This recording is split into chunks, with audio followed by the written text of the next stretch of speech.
We live in a world now where everyone wants everything really fast.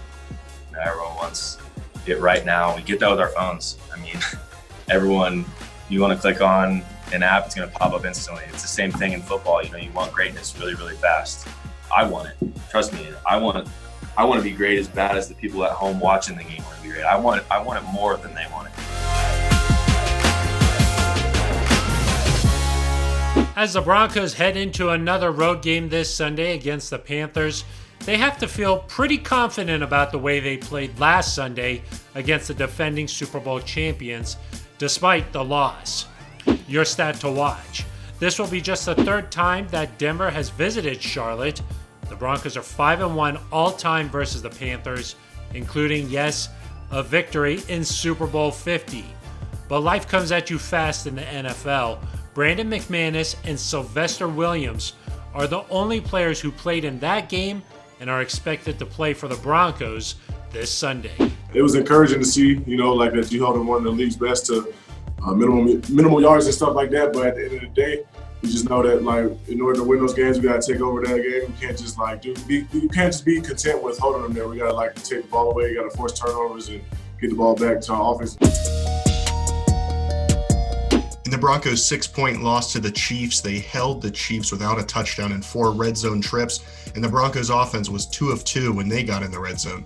They'll need to be just as good this weekend against the Panthers, and they might have an advantage there when the Panthers' offense reaches the red zone. Panthers head coach Matt Rule said earlier this week he thinks that will be where the game is decided when Vic Fangio's defense goes up against his offense inside the 20-yard line. Now, the Broncos' red zone defense is first in the NFL over the last 2 seasons, while the Panthers' red zone offense is just 26th this year.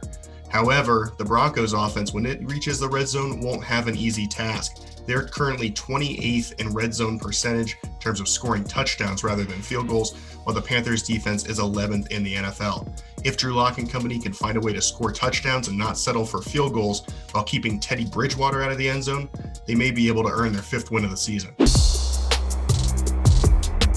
And for the key matchup to watch, the Panthers receivers versus the Broncos secondary. Thankfully, defensive coordinator Ed Donatel is expected to return to the action and travel to Charlotte this weekend after missing 6 games. But he's going to be without 3 of his cornerbacks, AJ Boye, Isang Bassi, and Bryce Callahan, which means Michael Ojemudia, Devontae Bosby, and the recently acquired Will Parks will really have their hands full going up against, in my opinion, a very underrated Panthers wide receiver core. Carolina is one of just 2 teams this season with 2 players who each have 900 receiving yards. The final word. This is a matchup of 2 teams that had bigger plans for this season, yet find themselves sitting at 4-8 heading into this matchup.